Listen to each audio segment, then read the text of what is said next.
현지 시간 14일 WHO에서 아스파탐을 발암 가능 물질로 포함시킨다고 발표했습니다. 이러한 조치 때문에 대체 감미료 시장에 큰 존재감을 가지고 있는 아스파탐의 명성에 큰 금이 갔는데요. 정확히는 발암 가능 물질 분류군인 EB군에 포함시킨다고 발표했습니다. EB군에는 김치나 피클 등의 절임 채소류도 포함되어 있는데요. 발암 가능성이 있지만 증거가 충분하지 않은 경우에 주로 분류한다고 합니다. 따라서 섣불리 발암 물질이니까 무조건 먹으면 안 돼는 틀린 말입니다. 그러나 마케팅 측면에서 봤을 때 아스파탐 이미지의 사형까지는 아니어도 유기징역 20년 정도의 데미지는 입혔죠. WHO는 아스파탐 과다 섭취가 건강에 안전하지 않다는 점은 분명하다고 지적하기도 했습니다. 이에 따라 아스파탐을 쓰던 기업들은 바빠졌는데요. 사실 설탕을 완전히 대체할 감미료를 차지하기 위한 기업들의 투쟁은 계속 이어져 오고 있습니다.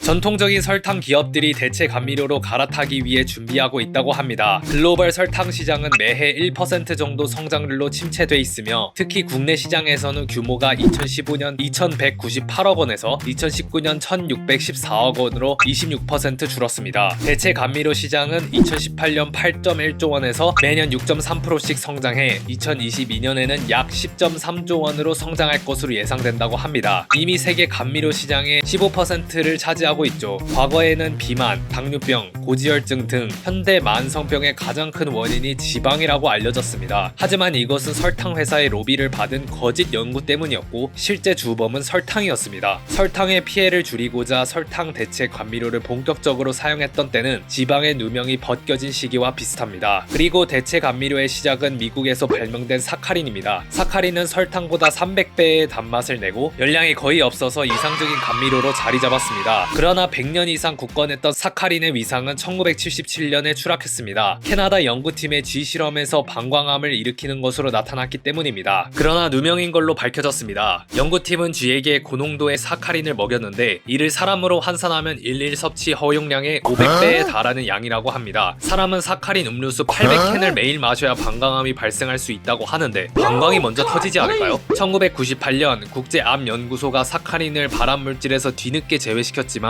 사카린의 명예는 여전히 회복되지 못하고 있죠. 현재 사카린의 자리는 아스파탐, 수크랄로스가 이어받았는데 현재 아스파탐은 이제 위상을 잃었다고 할 수 있겠죠. 차세대 대체 감미료로는 스테비아와 알룰로스가 주목받고 있습니다. 이 둘은 아스파탐, 수크랄로스와 달리 천연물질에서 유래한 물질이죠. 스테비아는 남미의 스테비아 풀에서 유래한 대체 감미료입니다. 안정적이어서 미국과 유럽에서 쓰임새가 늘어나고 있다고 하죠. 다만 쓴맛이 난다는 약점이 있습니다. 2013년 인드라 누이 전 펩시 CEO는 스테비아는 콜라와 맞지 않는다라고 하기도 했죠. 최근에는 쓴맛을 약화시키는 공법이 개발돼 가장 유력한 대체 감미료 후보가 돼가고 있습니다. 또 다른 후보는 알룰로스입니다. 무화과와 건포도 등이 소량 들어있으며 쓰지 않고 자연스러운 단맛을 내 차세대 대체 감미료 후보로 떠올랐죠. 해외 시장 조사 기관 QI 리서치는 알룰로스의 글로벌 시장 규모가 2025년 약 1336억 원에 이를 것으로 전망했습니다. 한국 대표 설탕 기업인 CJ제일제당과 삼양사가 이 알룰로스에 집중 투자하고 있다고 합니다. 알룰로스를 키워 침체된 제당 사업을 되살리려고 하는 것이죠. 백설 브랜드의 CJ제일제당은 미생물 발효 공정을 통해 아미노산 조미료를 만드는 기술을 보유하고 있다고 합니다. 이를 바탕으로 2010년대 알룰로스 대량 생산에 성공했죠. Q1 브랜드의 삼양사도 2016년 알룰로스 대량 생산에 성공했습니다. 삼양사는 2021년 코선비트, 잉그리디언, 마스타니 케미컬 등 글로벌 식품업체와 알룰로스 신식품 컨소시엄을 구성해 유럽 시장에 진출하기 위해 노력하고 있다고 합니다. EU 당국의 허락만 받는다면 굉장한 돌파구가 되겠죠. 알룰로스는 역사가 짧아 안정성을 충분히 검증받지 못해 한국, 미국, 일본에서는 승인됐으나 까다로운 유럽 식품 안정청의 벽을 넘지 못하고 있다고 합니다. 대체 감미료가 설탕을 완전히 대체하기까지는 조금 더 시간이 필요해 보이죠. 안정성 외에도 고온에서 단맛을 잃는 문제, 설탕에 비해 떨어지는 맛, 소비자들의 공포심 등 해결해야 할 문제가 산적해 있습니다. 빨리 설탕을 대체할 완벽한 감미료가 나와서 단 음식을 건강 걱정 없이 많이 먹을 수 있는 날이 왔으면 좋겠습니다. 지금까지 비즈토랑이었습니다. 구독 눌러주시면 큰 힘이 됩니다. 감사합니다.